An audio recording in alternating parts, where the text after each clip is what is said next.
If it's nerdy, we're into it. Gaming, movies, television, wrestling, comics, whatever. We are Kyle Eckert and Chris Heck, two lifelong friends with a passion for the world of geekery. And this is the GeeK KetchUp podcast.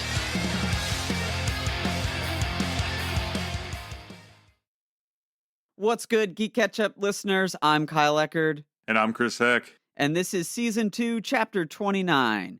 Today, we're spinning the wheel yet again for another round of Question Roulette. The theme this time is food. Before we get started, we wanted to take a moment to say thank you for listening, and if you haven't already, check us out on social media.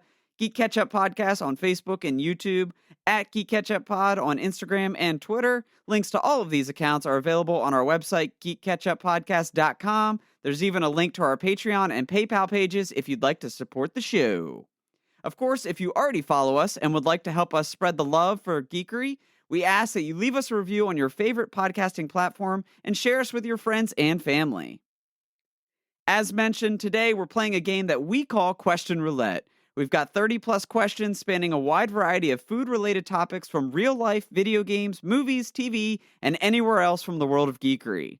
We'll use Google to randomly choose a number, then Chris and I will alternate who answers the questions, then have a little bit of a reaction or discussion about those answers. So without any further ado, let's cue up the randomizer and get to that first question.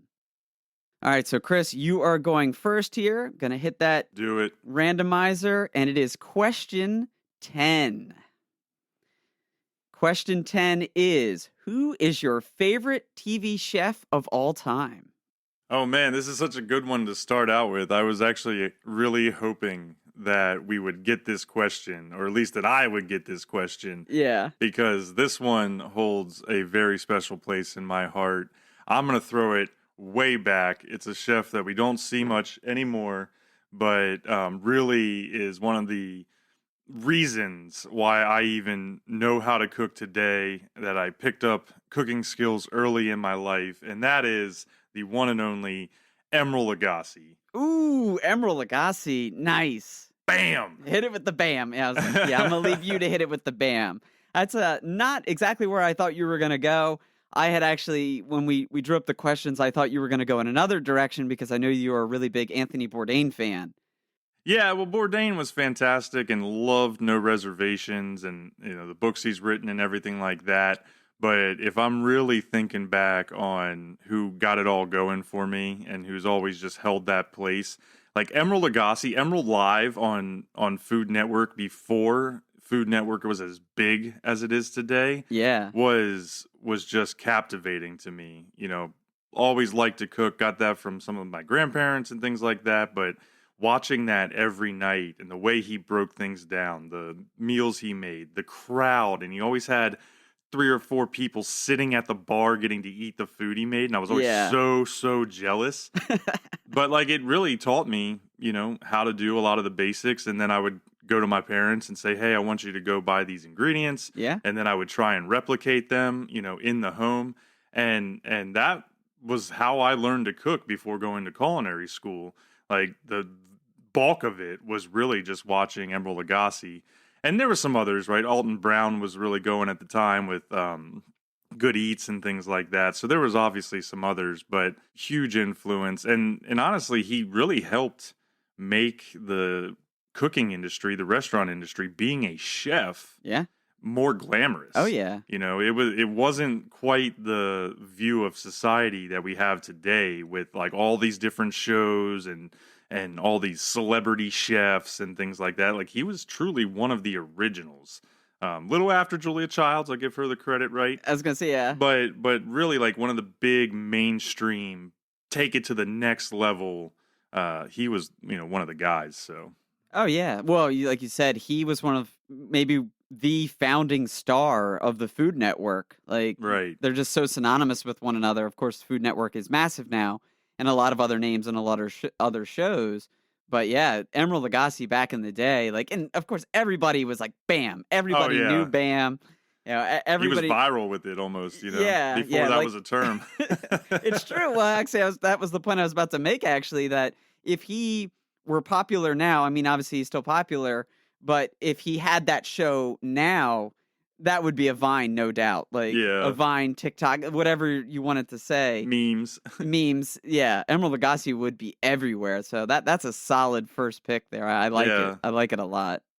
Well, and the last thing I'll say too was that he did so much in his career so young. So a lot of people always looked at him like, oh, he's not serious or whatever. But he was in his 40s or 50s maybe when he was doing that show. He was the executive chef of a legendary restaurant in New Orleans, Commander's Palace, at 19. Oh, yeah. So the dude is an absolute monster in actual kitchens.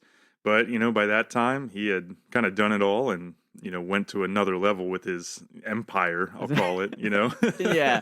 I was saying now he has his own line. Yeah. I'm pretty sure, he has his own line of pasta sauce and... Oh, yeah, foods, foods. equipment, multiple restaurants, he's done it all.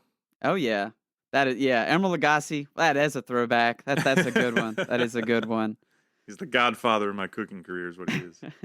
Yeah, because that's one thing, like, we skipped this round of Question Roulette. We didn't do our history with food. True, yeah. As we did last time, we talked about our history with wrestling when we did our last Question Roulette. You don't really need to describe your history with food because pretty much everybody eats. Yeah, so. You got to, right? You got to. All right, let's move on to that next question. I am up, and it is question 25. Which one is that? Question 25 is, have you ever worked in a restaurant? Oh. So for me, I have worked in a few restaurants, but most notably, my very first job when I was 14 was McDonald's. Yep. Yeah, that was my first job. I grew up in a Chris and I, we both grew up in a really small town, and you could get a job at 14. And McDonald's was one of like 3 or 4 places in this small town that I could walk to and then work. Yeah. So I started working at a fast food chain, and I spent a number of years there. I pretty much worked at McDonald's all throughout high school and then even my first 2 years of college. So, but I always said that I worked at a fast food restaurant because it's very different. And I didn't quite realize how different it was until a little later. I worked at a chain restaurant in Buffalo Wild Wings, and then realized that there is a difference between fast food restaurants and chain restaurants as far as like back of the house type deals. Right. Because at McDonald's, I did everything at McDonald's. I spent 6 years there, like I said, all through high school and then my first 2 years of college. So there wasn't anything at McDonald's I didn't do. Grill, drive-through, front line, cleaning bathrooms, the works. But then at Buffalo Wild Wings, it was all about being in the kitchen and kind of seeing how that manifests itself, which is a completely different pace. Oh, yeah. And it's kind of crazy to think that, you have those differences between like a McDonald's and a Buffalo Wild Wing. And then if you were to even go to a, more like scratch-made, chef-driven restaurant, that would be a whole nother experience. Oh, yeah. So it's like really these different subsets of one industry. Yeah.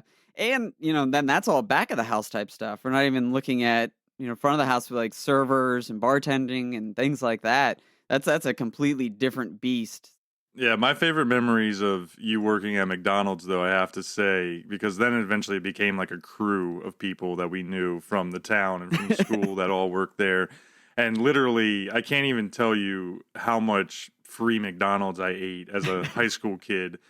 Back when you could eat 2-3 double cheeseburgers, a 10-piece nugget, a shake, whatever your friends could put in the bag when you'd come through the drive-thru and just order one double cheeseburger off the dollar menu, and you would get like a sack. Yeah. Oh, yeah. Like I was notorious for that, especially when I worked drive-thru, because there are certain things at McDonald's that are just always prepped. Yeah. Because they're your common items, your cheeseburgers, your 6-piece nuggets, things like that. So typically, grill section would make them in bulk and keep them in the food warmer.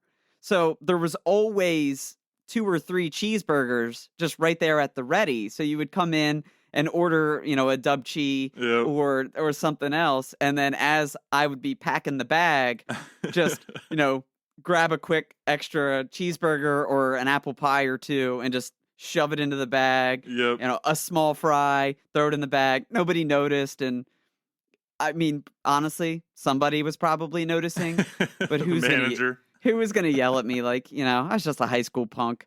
Yeah, McDonald's doesn't care. They can afford to lose a couple extra French fries. Right, yeah. But that was my experience working in restaurants. Like I said, Buffalo Wild Wings, faster pace, a little crazier, but my golden years of quote unquote restaurant work would definitely be the McDonald's years and everything I did there. Because like I said, I knew that place inside and out. Like just spent way too much time, and that's a weird brag, but I did know McDonald's inside and out. You were a premier McDonald's employee. Yes, I do believe I was a trainer. Thank you. What do we got next? Keep this rolling here with question 17. Back to Chris. 17 is, the food you like the least. Oh, that is an easy one for me, but it's also kind of a weird one. So I'm sure that some people might be able to relate to this, but the food that I typically like the least, avoid at all costs, will pick out of my sandwiches, out of my salads, out of anything, is raw tomatoes. Raw tomatoes. Yeah, raw, like uncooked tomatoes, especially with how most tomatoes you get today in restaurants, even and the grocery store, like way underripe. They're pink, they're crunchy, they're sour. I just have never had that developed palate for raw Yeah. tomatoes. Hmm. Honestly, if I could throw another one in here, it's probably a 50-50 tie with watermelon because I do not do watermelon very well. But what's weird about tomatoes, and I think this is where maybe some people can relate, is like I love cooked tomatoes. Okay. So if they've been prepared anyway, roasted, tomato sauce, ketchup, anything like that. I love tomato products. Yeah. Just for whatever reason, especially with most tomatoes that you see, if it's raw, I can't do it. So what do you do for things like pico? Do you just avoid pico de gallo altogether? No, that I can do with because it's obviously it's cut down, but a lot of times you're also got all those other flavors. You got the onions, the cilantro, probably olive oil, and spices and hot sauce Sure. and things like that, and it all marinates, so it tends to like soften up the tomatoes, break them down a little bit, give them other flavor. So I love stuff like that, salsa, pico, whatever it may be. It's just like if you give me like this thick ass Yeah. slice of raw tomato on a sub or something like that, or a burger, I don't get down with that for whatever reason. And Yeah. I try, like I still eat them here and there, but I just very rarely, unless it's like super ripe, super sweet, like a real true vine ripened ruby red tomato all the way through. Yeah. Thin slice that, okay, I can deal with it. But just the majority of what you get, they aren't ripe. They gas them. They pick them early. They just don't have that flavor. They don't have that Right. sweetness. So I tend to run the Right. other way. I think of something my grandfather used to eat, and it was just slice of tomato on white bread with like a douse of sugar. And I that when you said you didn't like tomatoes, that was the very first thing I thought of was, man, that would gross Chris out. Nah, I mean, I can see that with the sugar because, I mean, that's what he's doing is he's cutting down that acid on an unripe tomato. So, like, when I make tomato sauce from scratch at home, I typically will add a couple tablespoons of sugar. I got it from my grandmother. It was one of the things that they always did. But if you add even, like, jarred tomato sauce, whatever it may be, if you add just, like, 2-3 tablespoons of sugar to it, you will cut that acid off of it, but it'll actually result in a richer, deeper tomato flavor from that sauce, and as it cooks and roasts and all of that. So little trick for everybody out there, but same concept as if you add like balsamic vinegar and then cook them, that kind of stuff sweetens up and it just develops the flavors more and balances everything out. Yeah, exactly. Nice. Exactly.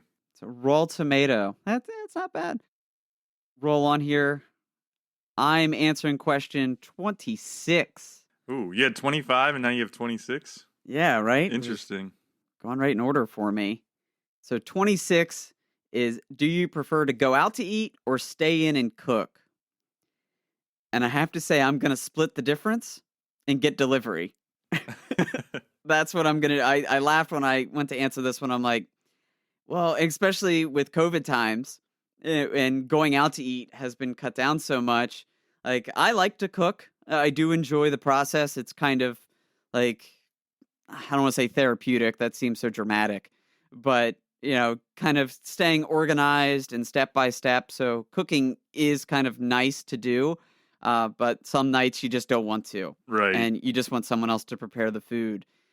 But then I also, sitting down in a restaurant is so much work. Yeah. And in going and, sitting down at the meal, the whole ordeal. So splitting the difference and getting delivery, whether it's from just pizza, basic delivery, or like a DoorDash situation where Chipotle or a chain restaurant is delivering to you, or where I live, there's a few local places that are also still on DoorDash. Yeah. So that's the key is, still getting that restaurant quality food, but having somebody bring it to my door.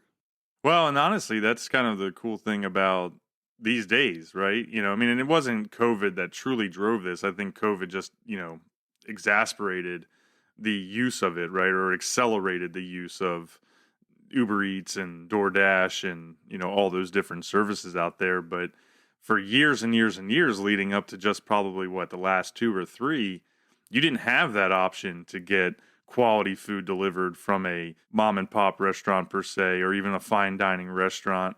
And given that they've had to adapt with COVID, it's like everybody for the most part is offering that as best they can. So, it's kind of a weird dichotomy, but you hit it right, splitting the difference, because now like you can have 5-star dining in your home. In your home, yeah. Without cooking it. Yeah. Oh, yeah. And when I lived in my I guess 2 places before where I am now, I was kind of in the middle of the city that I live in.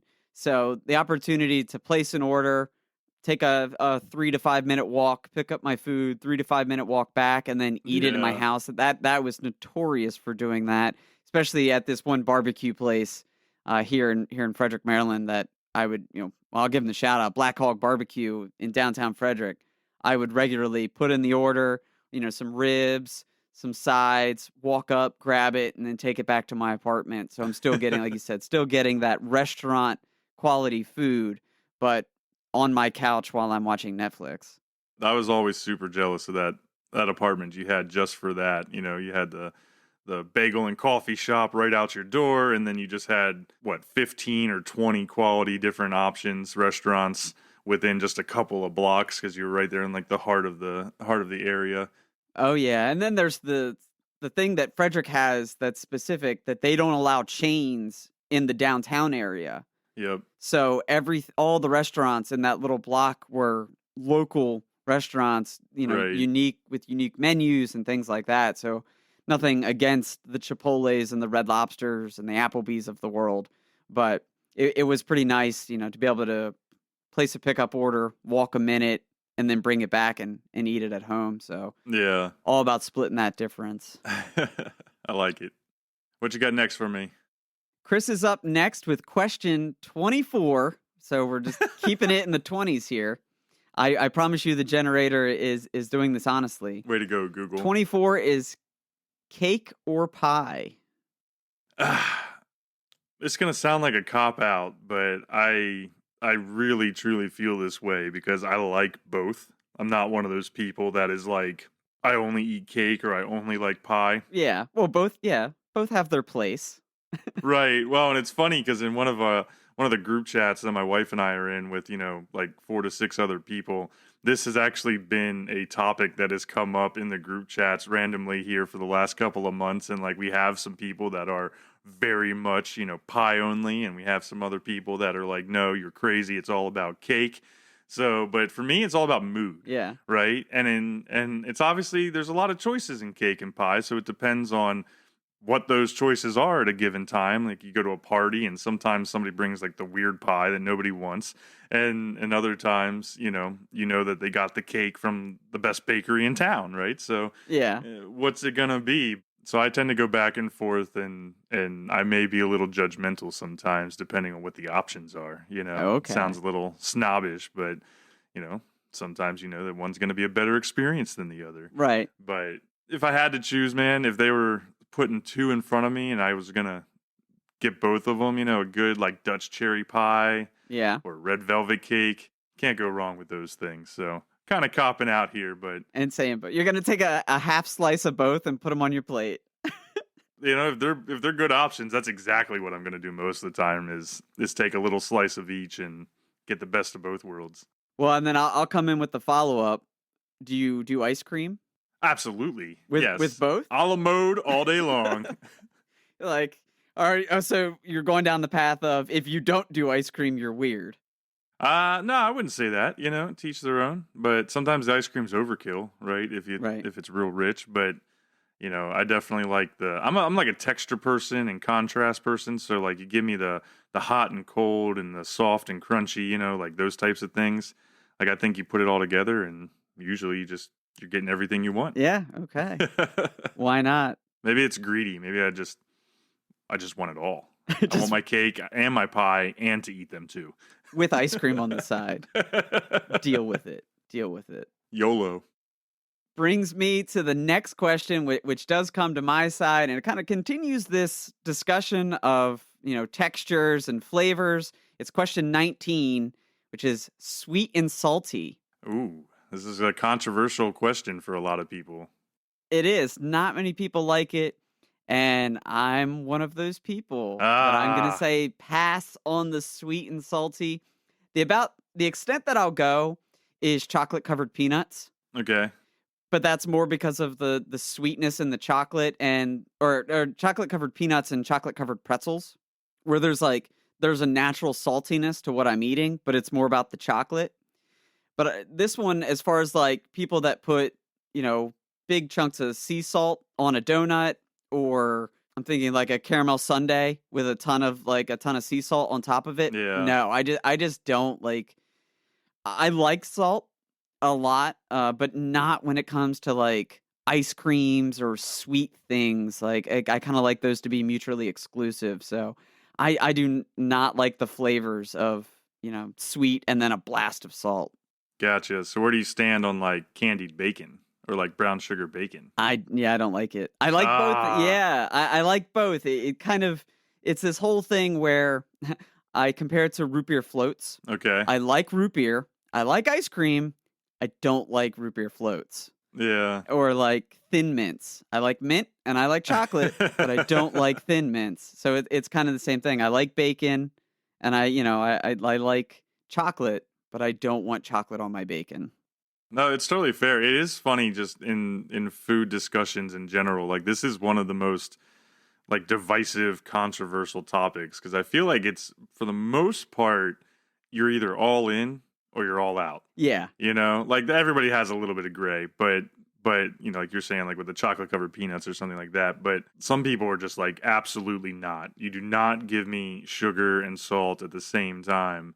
And then I'm just going to say this because I'm the opposite. For me, it's all day. Like all day. Yeah. Give me all the sweet and salty. All of it. Yeah. I just can't. You know what I mean? Like it becomes a flavor thing. Like I said, they don't mix well. Like my brain or my taste buds just can't handle the quick switch because and maybe it's just I haven't eaten the right sundae or the right chocolate covered bacon, but I don't. There's I'm going to talk about another local shop. There's a local shop that makes gourmet donuts, and one of their big ones is a bacon covered chocolate donut, and I just don't like it. Like I know I'd be more inclined to peel the bacon off, eat the donut, and then eat the pieces of bacon. Just separate it. Yeah. It just makes sense. When they blend in my mouth, I just not. It's too much. It's too much. That's funny. Our next question goes back to Chris, and it is indeed number 15. So we're finally getting into the world of video games. Awesome. And it is, what is your favorite in-game beverage? This is probably the easiest question I had to answer here. And it's all because I have probably virtually drank thousands of them in the untold number of matches that I have played of this game. But it is from Fortnite, and it is the Slurp Juice.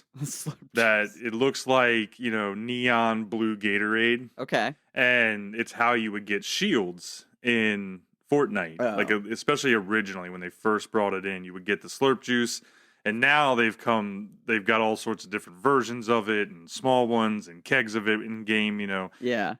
And who knows what's out there now, because I actually have kind of been off of it for the last 6 months or so. But to me, when I was thinking about in-game beverages, I don't know if any of them have really captured me or like stuck in my mind so much as the Slurp juice in Fortnite. And it's called Slurp Juice. It's called Slurp juice. No, okay, I was like, I wasn't sure if that was just how you were describing it, or if what is it? Is it kind of look like a Space Jam Michael's Secret Stuff bottle? I mean, really, if you think about like Glacier Freeze Gatorade, like Okay. that light blue, but like give it like a kind of glowing, neon type feel to it. It's really something like that. So you would find like these little jars of it that would give you, like 25 shield at a time. And then Yeah. they started making these bigger jars that you would like pop a top off. It was almost like a stash jar or something like that. Nice. Like round with like the cork, and then you could down it. They did lots of different stuff. They brought in giant kegs of it that would give you 100 health. Nice. They built an entire factory on the map at one point that had a river, which is where they were collecting it from. So if you were like hiding in the river, you would actually just naturally gain shield. Okay. So it was almost like kind of like radioactive in a way. Yeah. So it really was like a big part of the game. Like you're constantly trying to keep Slurp Juice in your inventory so that way you've got the ability to re-shield at any time. But I just thought it had a cool name, cool look, really useful. And I literally played like thousands of matches of Fortnite over, 2 or 3 years. So it's like burned into my brain. Yeah, Slurp Juice. I like it. I'm having never played Fortnite even for a minute. Like this is all new to me. Like the river sounds cool because I see people like, I know the concept of the battle royale. I see people being like, I gotta get to the river. Yeah. And like there's a whole trek to the river to be able to get your shield back. They always did some cool stuff with it. I just eventually burned out, but I was really surprised. Maybe they have done it, but I really was always surprised that like Gatorade and Fortnite didn't do a team up to just make like a Slurp Juice labeled version of Gatorade, Blue Gatorade. Yeah. And if they have, somebody please let me know because I think that would be really, really cool. But not that I had seen. So It does seem like a natural partnership that maybe Powerade or Sobe Life Water or somebody. all sport. Somebody can get out there and, Fortnite's pairing with everybody right Yeah. now. Marvel, DC, like Disney, the works. So Yep. why have we not gotten Slurp Juice in real life? Let's throw it back to you here. What's the next question? The next question is 26, which I've already answered. So we'll hit it again. Ooh, down to 3. Ooh, early in the list. It's a big one. It is a big one. My favorite food of all time, which is nice because it kind of plays into, we were talking about candy bacon. And my favorite food of all time is pig. And I say it that way because I literally like about 90% of pig products that get made. There's only a handful that I don't like, but bacon, thick sliced ham, thin sliced ham, pulled pork, pork chops, like pork rinds, yes to all of it. Sausage. Sausage, patties, links, yup. Like pork and pig, and that's why I say pig, because it's all different types of pork. Like I said, the chop, pulled pork. It's so good to me. Like I was never the biggest hamburger fan as a kid. Chicken was chicken, but anytime we got a chance to eat pork chops or pulled pork at a barbecue, I was all about it. And I already talked about Black Hog, and that was like a once a week place for me when I lived downtown. So I ate everything on that menu. Every pork product that they had to offer, I tried.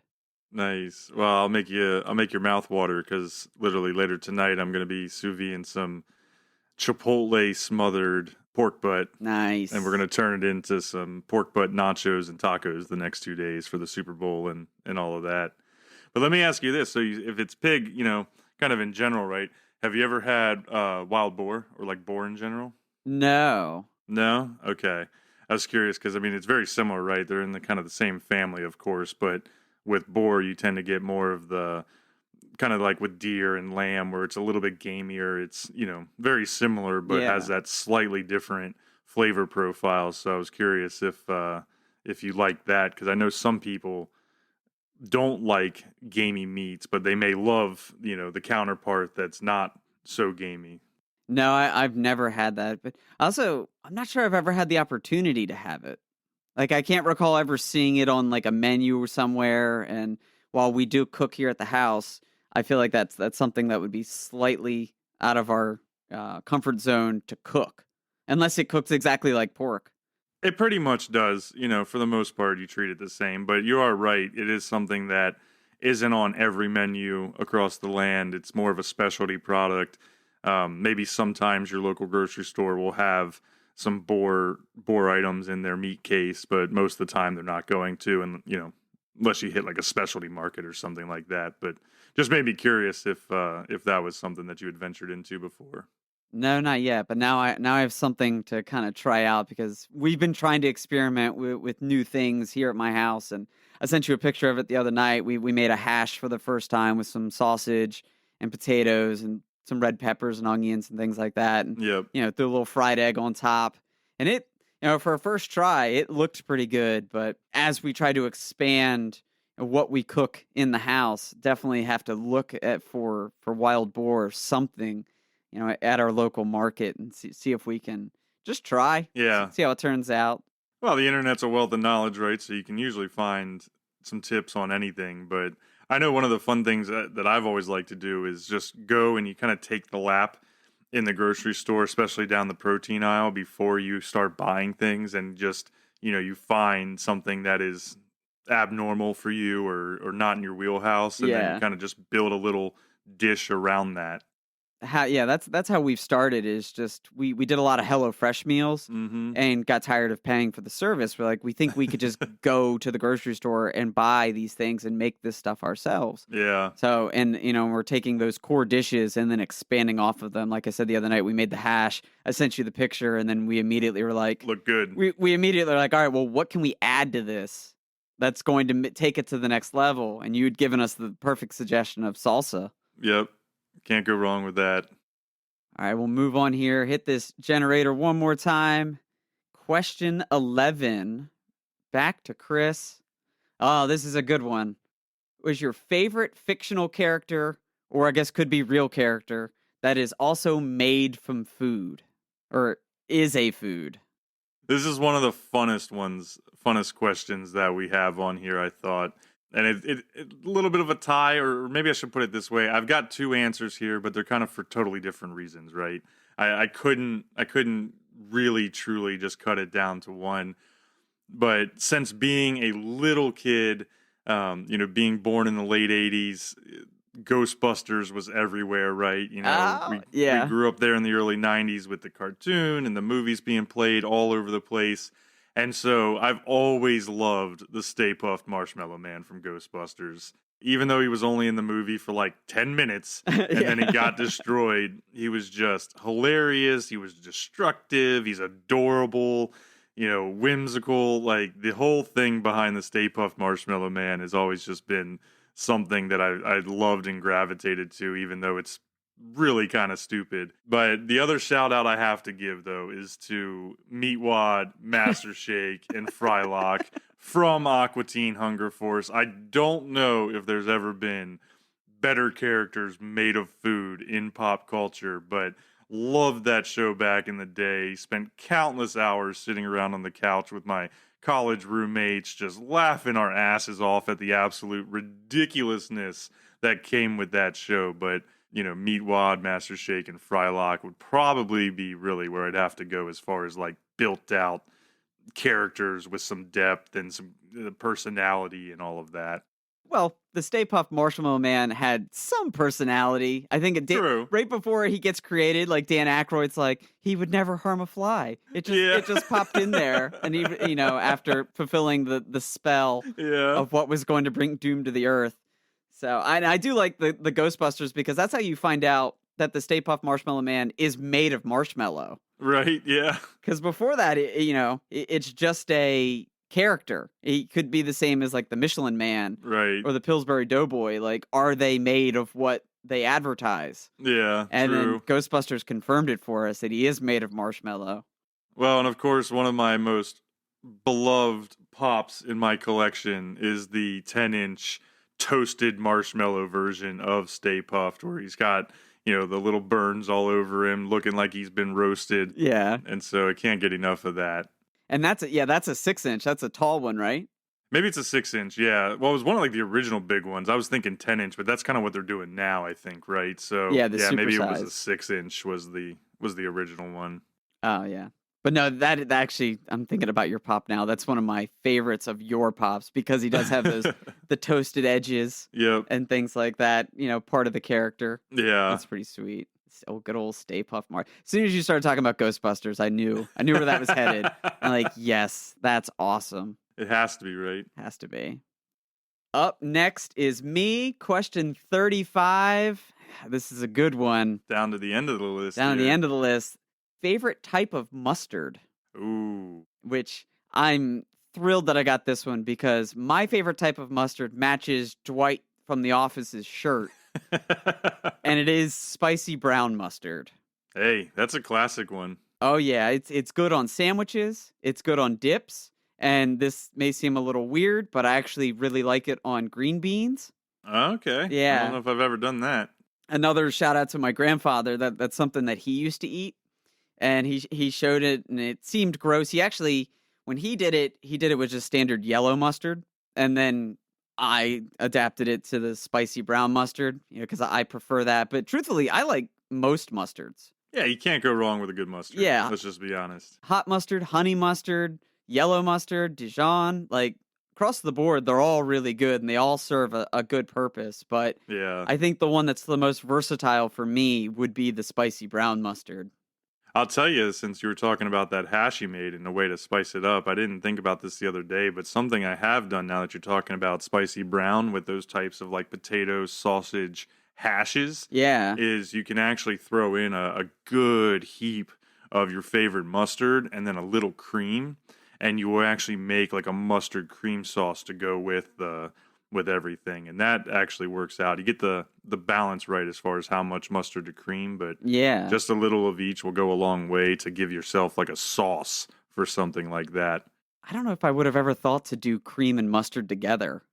Well, you think like a lot of your honey mustards and stuff like that, usually they have mayo in them Yeah. and help. So it's kind of the same concept, but just kind of making it into a sauce of, to go with the dish. Yeah, yeah. Well, I was speaking of combining mustard with mayo, I make what I call the Sunday afternoon dip, which is essentially it's just mustard, mayo, cream cheese, and sour cream Right, with right. some dried onions mixed in there, and then you dip pretzels in it, and It that's is very good. yeah, that's been killer. And because of the addition of the cream cheese, it's a little thicker. Yeah, kind of the same concept, just thrown into the pan and, heat it up, and you kind of take those flavors over the potatoes. Like all the stuff that is in that kind of dish is perfect with mustard anyways. So, but one question I want to ask you here, because as a follow-up, since you got this one, because I don't believe we had it as an actual question for our roulette. Are you a mustard or a ketchup guy? If you had to choose one, mustard or ketchup?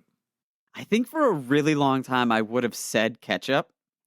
Like, just ketchup on French fries is so classic, and ketchup on so many things is classic. But I think as I've gotten a little older, and it expanded what I eat, I think it's a mustard. I find myself putting mustard on more things now than ketchup. Like, when I was a kid, it was ketchup on hot dogs, Yeah. but now it's mustard on hot dogs. Like, I always thought it was, what I should say is when I was a kid, I used to do ketchup and then like a little bit of mustard. And now I think it's probably the opposite. I do like a strip of mustard and then a little bit of ketchup. Yeah. And I like ketchup, or I like mustard, on ham. So like that's a classic pairing for me, is you get like a nice thick cut honey ham and then Right. dip it in some spicy brown mustard. Oh, mustard and pork, man. Yeah, You mustard. can't beat yeah. that. Oh yeah, it's such a classic. So I think I'm leaning mustard over ketchup for sure. Fair enough. I think mustard's the more sophisticated. Right. You think back to like the Grey Poupon commercials, right? Yeah. It's just more sophisticated than Ooh. ketchup. Do you have any Grey Poupon? Yeah. Horrible accent. I apologize to everybody. All right, back to Chris. It is number 15, which you have already answered. My goodness. So we'll take a quick detour to 34. Ooh, what is that one? Oh, we're already talking about ketchup. Number 34 is your brand of ketchup. Oh, easy peasy. Heinz is the only brand, unless we're talking about the official GeeK KetchUp Chipotle ketchup. That is exact. All right. So, we typically don't do this where we both give our answers, but that is exactly what I have. Like to the T, Heinz 57, number 1, except for GeeK ketchup. Yeah, I actually need to make some more of that, to be honest, because it's been a little while. I know we talked about it briefly back when I was putting that together, but it's time to start, making some serious batches so we can give it out and sell it if anybody's interested in it. But run of the mill, I don't think all ketchups are made the same, and Heinz has always been the go-to. Like I don't buy anything else. Yeah, you're like, I'm not fussing with Hunt's. Nope. Or Ken's. Nope. Or if Ken's even makes ketchup, but I know they make ranch. Nope. You're like Heinz 57 all day. And it's true. Like it's just the classic. Yeah. Are you squirt bottle or glass bottle? Squirt bottle. The glass bottle is just pointlessly difficult to deal with. So why deal with that and do that to yourself when you can literally get the convenience of a squirt bottle? I often think though, because sometimes stuff like this is regional, like Coke or Pepsi and some of those types of things, right? Right. But, us growing up in Maryland, we really weren't that far from Pennsylvania, and I believe that's where Heinz is, right? Yeah. Pittsburgh. At least everything in Pittsburgh seems to be sponsored by Heinz. Yeah, I knew they had the partnerships, but I thought somewhere there in Pennsylvania is where Heinz was based out of. Maybe I'm wrong, but I was just thinking about maybe it was kind of a regional thing, right? Like, so like everybody in those kind of states, you're pretty much getting Heinz nonstop, whereas maybe if you go out to like Minnesota, Wisconsin, maybe it is Hunt's. Yeah, could be. I was gonna say, trying to look it up real quick. It's obviously a worldwide company now that it's grown True. so much, but it was first introduced in 1876. Wow. In the United States. So the previous owners, Pittsburgh. Okay, that makes sense. So it all originated in Pittsburgh. Yeah. Or Sharpsburg, Pennsylvania. Close enough. Which is, it's all right there, like Western PA. But, the GeeK ketchup, let me say, we've talked about it in the past, and you got to get making it. That's a nice, rich Chipotle ketchup. Yep, homemade from scratch, roasting down the tomatoes and everything, adding in some Chipotle peppers, blending it up. It definitely came out pretty decent, came out with a nice spice, so got a lot of good feedback on it. Just got to get to actually producing it, jarring it up, and then we can get it out to more people. Yeah, so coming soon. Keep an eye out. Impromptu commercial for a product that's not on the market yet. Yeah, right, yeah. Well, speaking of commercial, we're going to take a quick break here to give you a preview of some things to come. Last season on GeeK KetchUp, a lifelong rivalry went to the next level. There it is. But with a new season comes a new game and a shot at redemption. You thought football season was over, but it's just getting started. Newton steps up, throws for the end zone. Olsen, touchdown! Follow along as Chris and Kyle roll back the clock one more time, each taking their chosen team and throwing down in another retro sports classic. Luck steps up. Luck fires downfield. Wide open. Team wide. Hilton will take it the distance. Touchdown, Indianapolis. Can Kyle redeem himself after coming up short last year? Can Chris repeat as champion? They'll go head-to-head in Tecmo Super Bowl 2015. Check back for updates on stats, standings, and scores from Season 2 of the GeeK KetchUp Retro Sports League Challenge. 73 yards, and that'll get you back in the game.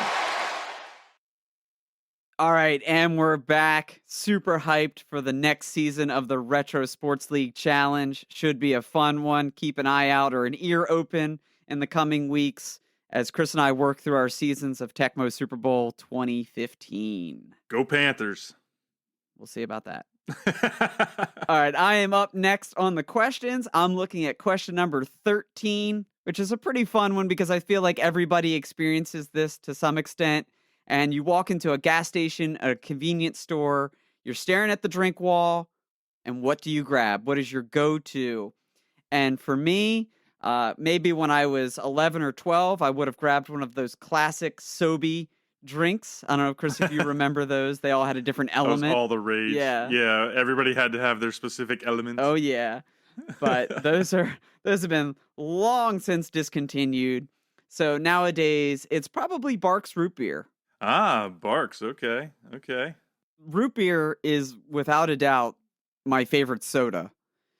And Barks is my go-to, and no shame to Mug or A&W, and of course the craft root beers are good as well. I like most craft root beers, but if I'm in a convenience store, that's what I'm looking for. Road tripping, that's my drink. So you like the bite?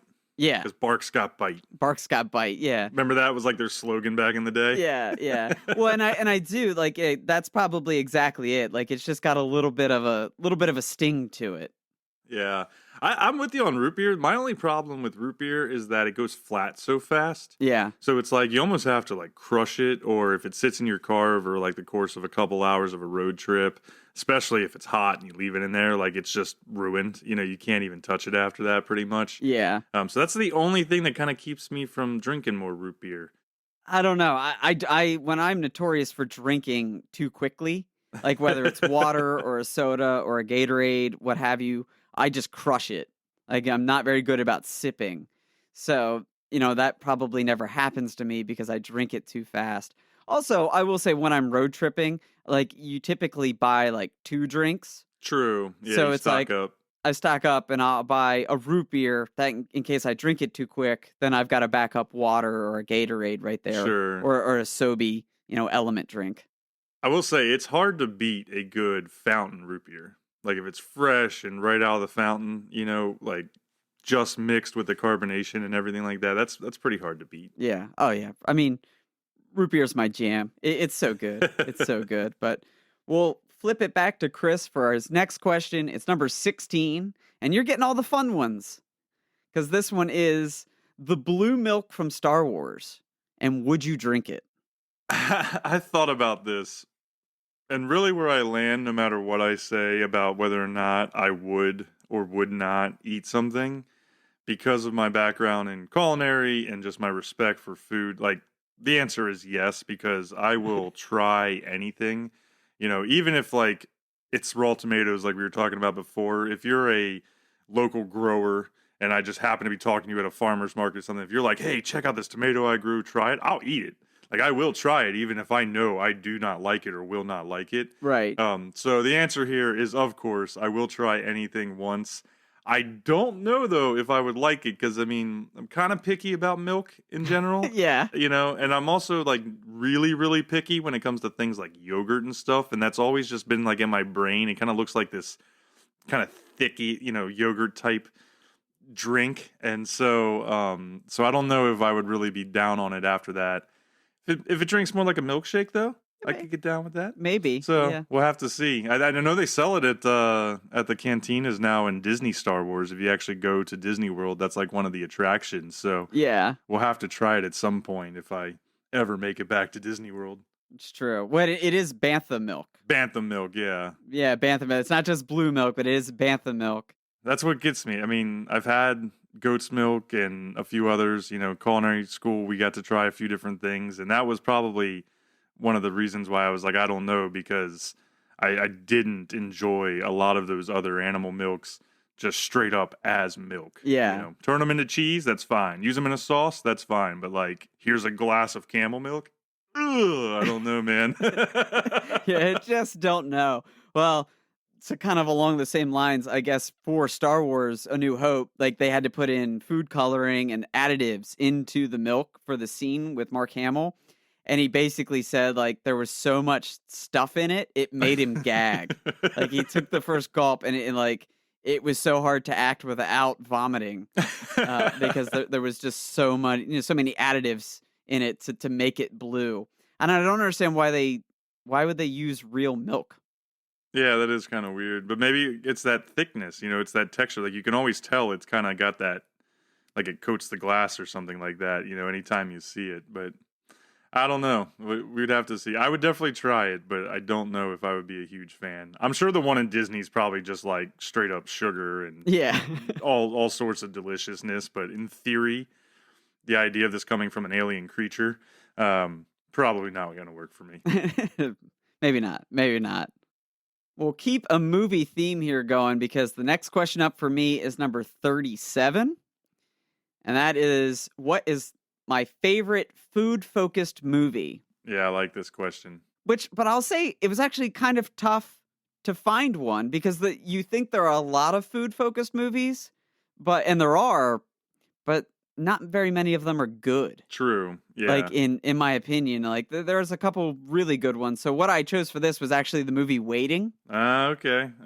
Yeah, with Ryan Reynolds and Justin Long, and it's basically about a crew of people that work at a place like Applebee's and things like that. Right. And I say that because that movie, in my opinion, is pretty much spot on what it's like to work in a chain restaurant. I talked about my experience working at Buffalo Wild Wings, and like that movie it's like a 1-for-1. Yeah. Like the things that I experienced in Buffalo Wild Wings. I should also point out that, like, we didn't say this earlier, Buffalo Wild Wings is just kind of like a wing place. Yeah. Yeah, and they have basic like burgers and wraps and stuff. So sorry for not explaining that earlier.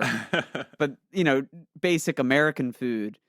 And that's what they get through in this movie. It's this generic American styled restaurant and all the shenanigans that happen to the staff and the crew, the games that they play in the back, the games that the servers play on each other, really highlighting customers and how ridiculous customers can be. Right. Yeah.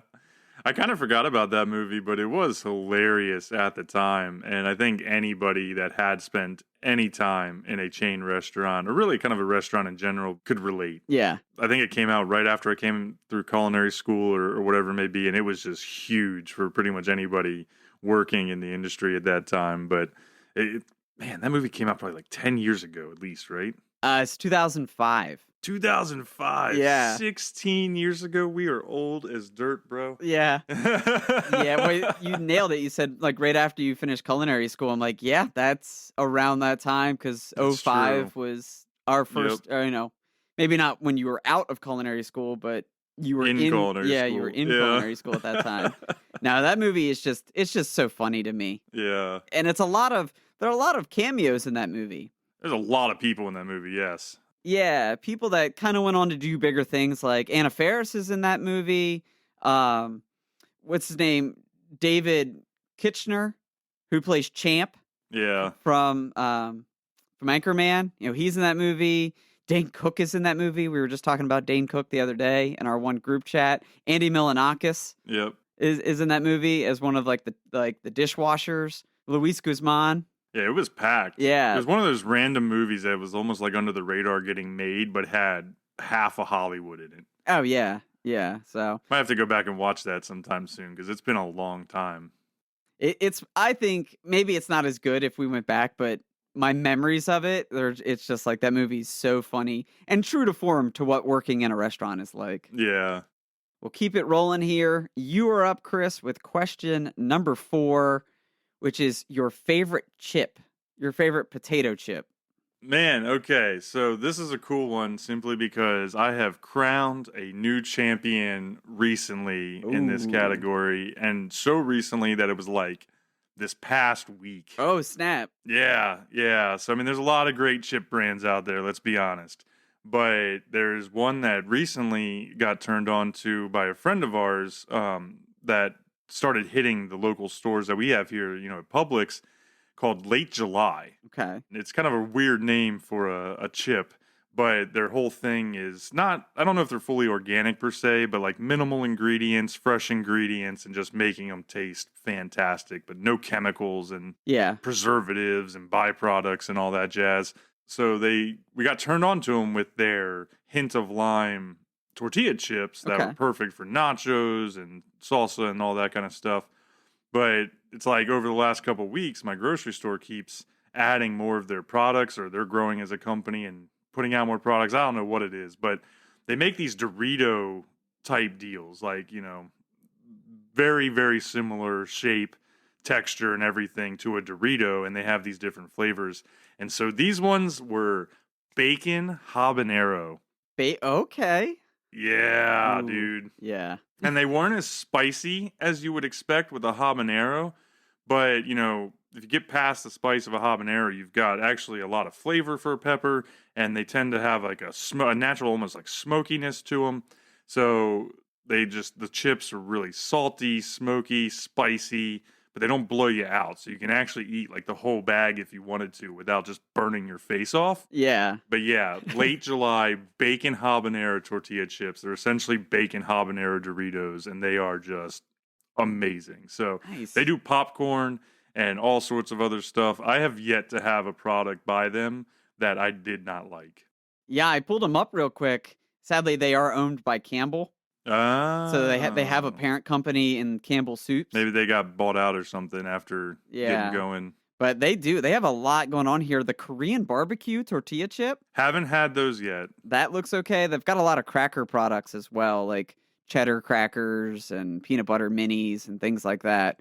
But I'm not really seeing anything that looks gross here. They've got their own version of Dude Ranch chips, and you know, I'm seeing your limes and your sweet potatoes, sea salt. So those are the ones we just got because they were new when we went grocery shopping this past week. So there was like a sweet potato version that we picked up, but we haven't tried them. And then there was a mojo green chili flavor, but haven't opened either of those yet. Ooh, and I'm telling you. Yeah, they have a red hot mojo. Okay, I'll have to look for those. Yeah. Yeah. But I mean, everything. Don't sleep on the late July. They've been great since I've been turned on to them. They look good. I mean, buffalo queso, like that. I'm okay. Like buffalo Making queso. Kyle hungry Yeah, here. right. I'm literally, I've got a website pulled up. I'm like, man, all of these chips look good. I could do any number of these. They look all right. They're solid. I'm a little disappointed to hear they're owned by Campbell's, but that's just how it is. Yeah. I mean, even if they were a smaller company, eventually they're probably going to sell to a larger manufacturer. Exactly. Hey, I'm excited because if that means it gets moved up the East Coast and I could get to try them. Yeah, keep an eye out when you go to the grocery store next time. Yeah, I have to look for them.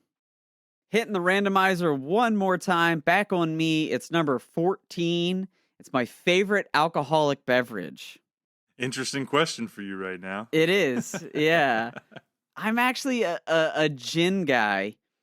So my favorite for a while was gin and tonic, and then I was kind of wanted to switch to something a little sweeter, and my go-to is gin and ginger ale. Just gin and ginger ale all day. It's nice because I very rarely get hangovers off of gin. Yep. Versus some of the other ones, you know, and I think I mainly get it because of the ginger ale intake and the sugar intake than anything else. But, you know, I like a really good gin. We have a local distillery here that I used to like live across the street from, and they made a really solid gin. So I don't drink often, but when I do, it's usually like a gin and ginger ale or something like that, something you can sip on. Yeah. It also has that bite, which, like I said, when I drink liquids, like I have a tendency to pound them. So the bite to gin keeps me from just slamming it like I would a rum and coke or something like that. I always say that gin and tonics are the perfect party drink because of the fact that you're hydrating while dehydrating at the same time. So yeah, you very rarely do you end up with a hangover when you're sticking to that. Yeah, exactly. Gin and tonics is like the perfect wedding drink for me. Exactly. Yeah, you go to a wedding, maybe the bartender gives you a strong pour, so it's a little gin heavy. You can just kind of sip on it all night, get nice and tipsy, but not drunk, enjoy yourself, but not make a scene. You know, it's just the perfect wedding beverage for me. So true. All right, Chris is up next with old number 23 as your favorite ice cream. Whew. I love ice cream. If you talk to my wife, she will tell you honestly that I eat ice cream almost every night to some extent. Like it's just like the perfect end of the day, you know, get that palate cleanser, that coldness. But as I've done with some of the others, I had to go kind of two answers here because I looked at this like, okay, if I'm saying what is my favorite ice cream I've ever had versus like favorite ice cream that you can just get at any time at the store, I went with the favorite ice cream I've ever had, and it was from a very upscale restaurant called Michael Mina's in Las Vegas from years and years ago. This was probably about 10 years ago when I went there. And we did one of the tasting menus, so it was multiple courses. And this was literally one of the most memorable things I've ever eaten. And it was brown butter ice cream. Okay. And so, like, if you think about when you brown butter in a pan and it turns like kind of nutty and a little sweet and a little bit more savory and all that, you take that and then you use that to flavor an ice cream, and you get all of those flavors and kind of then some brought through in this ice cream. And I want to say they had it paired with like a ginger cake or something like that. So you kind of had the spice and all of that from the ginger cake, and then you came in with this like really rich, like not quite savory, but kind of. So it goes back to that sweet and salty thing a little bit that works for me. Right. But it was this in-house made brown butter ice cream that, I mean, if I could buy gallons of it, I totally would, because it was like the epitome of like indulgence. You think about like butter ice cream and everything that comes with it. It just made me so happy. But more normal answer, every day going to the store, right? I'd have to go with probably Ben & Jerry's Half Baked. You get that, lots of chunks and lots of stuff in there. I'm always a big fan of brownies and cookie dough and crunchies and all that kind of stuff in my ice cream. So Ben & Jerry's Half Baked has always been kind of the classic. They just come in too small of containers. Right. Yeah, we need more than a pint. Like, yeah. $6 for a pint, I'm like, where's the half gallon here? I need it. Give it to me, Ben & Jerry's. But then you would still end up eating the whole thing in one sitting, kind of the way we do with pints. Yeah, like, yeah. Yeah, you just can't stop yourself. Nope. I absolutely love ice cream. And I'm not ashamed of it. I don't think you should be. Ice cream's amazing. All right, switching back to me, hitting this randomizer. It's landing on number 9. Number 9. Ooh, this is a pretty good one. It's a pretty good one. You're trying to impress someone. What do you cook them? So for a long time, I always did like large spaghetti dinners. Okay. Back to the college days, we would do these basically like family dinners, and where all of my 3 roommates and our several neighbors, they'd all come over, and I'd make like big pots of spaghetti. And so spaghetti kind of became my go-to when I would cook to impress someone. And we still do spaghetti dinners in my house, like pretty much like every Sunday night. Taylor and I, we do spaghetti dinners. So to some extent, it's still spaghetti, but I do think it has transitioned a little bit to, now that I don't really have anybody to impress, I think I locked Taylor up, I hope. Somebody will listen to this and be like, the spaghetti works. Yeah, so it works. So, I locked her up with spaghetti, but now it's transitioned more to my chili. Okay. And kind of like when we do group weekends or things like that. And that's kind of how I took this question, because I've impressed Taylor. I think I've locked her up. I hope so.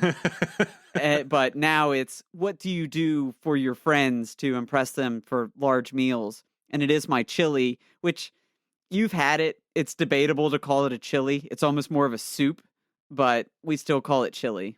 Chili is a soup. That's true. I mean, it's one of those things, like pizza's technically an open-faced sandwich. Like, let's be honest. So, fair enough. I mean, chili's a soup. Chili's a soup. Or stew. Or a stew. Yeah, so I would say my chili, there's nothing too crazy about it. It's beans, meat, peppers, onions. The big twist is it has peanut butter in it, which I think that threw me for a loop. Yeah, it doesn't have, I've since dialed it back. It doesn't have as much peanut butter in it, because originally the peanut butter was supposed to be used as like a thickening agent. Sure. But I've come to find out that I put it over potatoes now. We used to put it over rice, but now I put it over potatoes, and the potatoes do all the thickening that I once needed the peanut butter to do. Yeah, that makes sense. I've dialed it back, because for a while it was really strong on peanut butter taste. I mean, it always worked, and peanut butter is like a lot more moldable than people think, Yeah. And it depends on the peanut butter you're using too. But when you've got something like a chili that's just stacked full of other very dominant, very strong flavors and spices and all that, it was one of those things to me. I remember I'll never forget it because the very first time you gave it to me and you're telling me what's in it, because I was like, there's a flavor here that I'm not used to expecting. You're like, it's peanut butter. I was like, the fuck? Yeah. But it worked. Like, it's just one of those things, like, you would never really think about it, but it works. Yeah. Well, and it melts. Like it's in a chili pot for 2+ hours. Like it's not like there's you're gonna get a big glob of peanut butter in a bite. Yeah. Like it mixes into the sauce. So it's got peanut butter and it's got jelly, because instead of using sugar or honey or anything else to sweeten it, I used jelly, grape jelly. Like the epitome of a single guy in a dorm room meal, it sounds like. Yeah. What do I have? What can I use as substitutes? This recipe calls for something that I've never bought. Jelly. Yeah. Indeed. Super cool. Well, you want to do one more each here, and then we'll wrap up? Yeah, that sounds good. So I hit the randomizer one more time. Takes me to 25 for you. I've already answered this question, so goes to you. Have you ever worked in a restaurant before? Oh, absolutely. Not as much as you may think, saying that I went to culinary school originally, because I did have some life changes. But at 14, 15, I was managing a local ice cream shop that we had in town. The Fountaindale Dairy Bar, rest in peace, because it's no longer there anymore. But it's a Greek restaurant now. It is a Greek restaurant now, yeah. But at the time, we were slinging all sorts of soft serve and flurries and milkshakes, and we were a Hershey's ice cream dealer, which if you've never had Hershey's ice cream, it's fantastic ice cream, especially in that area. From there, obviously, I did go on to go to culinary school, so that meant, of course, working in restaurants. So I spent a little bit of time serving in a few different places. I was at a Chili's, so I can totally relate to, like the Buffalo Wild Wing type atmosphere. That is its own unique experience dealing with the public when you're serving in a place like that. And then bounced over to more of like a 5-star catering place. It was actually called the Duke Mansion, where the guy who started Duke Energy and Duke University lived here in Charlotte. It was a 30,000 square foot mansion that's now like a historical site, and they do dinners and weddings and stuff like that, so did some work there. But then ultimately ended up cooking for a while in Country Club, after graduating from culinary school. And that was the bulk of where I really got my professional cooking in before I decided that I couldn't eat prayer sandwiches anymore and, had to get a more stable job. Yeah. And left the industry. But yeah, so bounced around, always been a huge, close to my heart type thing. Yeah. Restaurant workers and restaurant industry people are my people. And lots of my friends, of course, from college are still fantastic chefs here in Charlotte and Denver and different places. So would go back if I had to, but thankfully life has taken me in a spot that maybe is a little bit more cushy. Yeah. Life takes you in a different direction. We've talked about it before. Life took me in a different direction. Yeah. But of the different places of, the Fountaindale ice cream shop, the chain restaurant, the country club, did you have a favorite?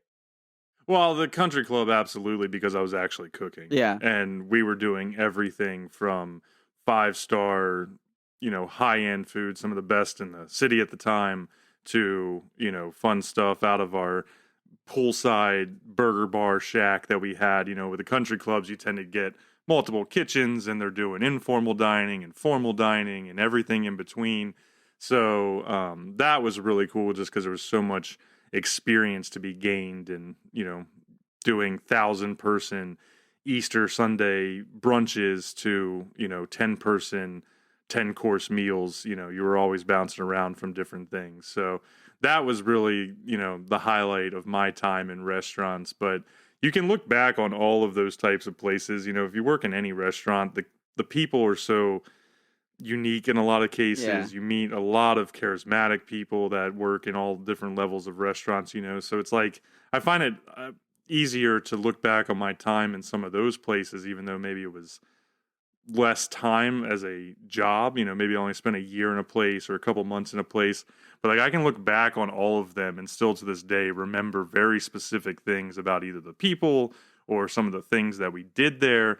Whereas I've had a couple corporate jobs where like I literally have forgot that I had them. Yeah. You know? Yeah. Oh, yeah. Well, I mean, formative years as well, kind of in that late teens, early 20s, getting your career Yeah. going, definitely making memories. But I'm right there with you. There, in my 12 years working in education, there have been jobs and people that have come and gone, but yet I still distinctly remember old Eddie from McDonald's, when I was 15 and things like that. Right.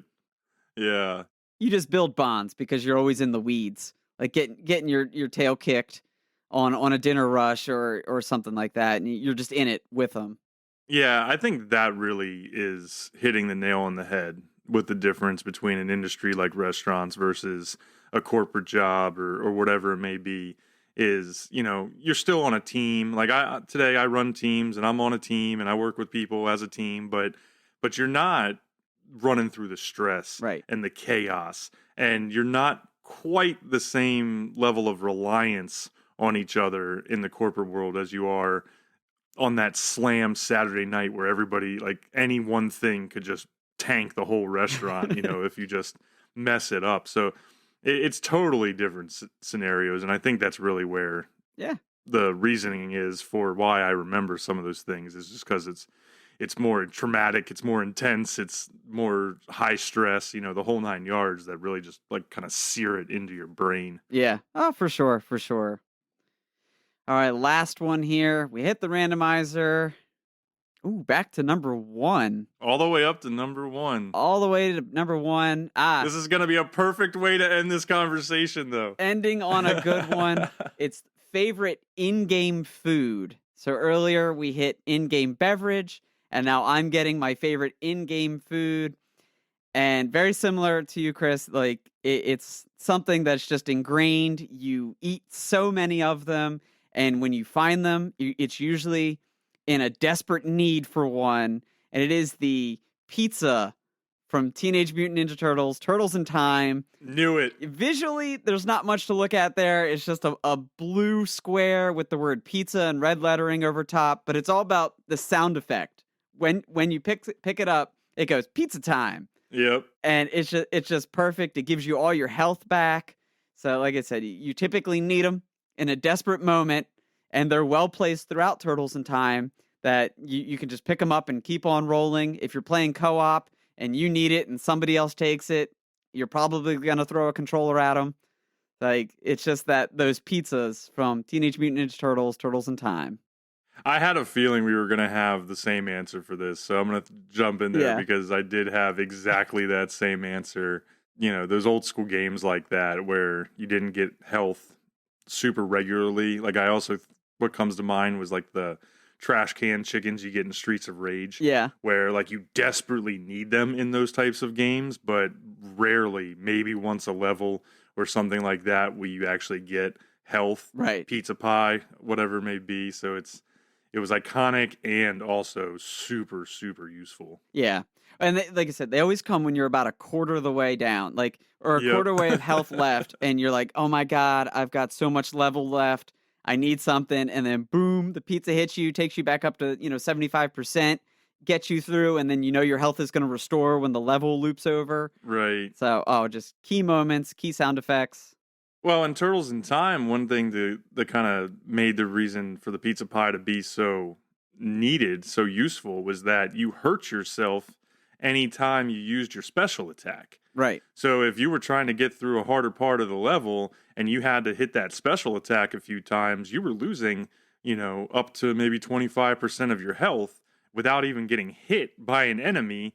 And then you've got that boss fight at the end of every level, which some of them are not easy. Yeah. So it really made you have to balance and, getting those pizza pies and actually picking them up when you needed them versus like accidentally and wasting them was always so crucial. Now, you've said it a few times here, so now I'm wondering, is it pizza pie or pizza time? Well, I think what the animation says is pizza time. Yeah. So I think you're right there, but because it was always a full box pizza. Yeah. I've always referred to it in my mind as the pizza pie. As pizza pie, yeah.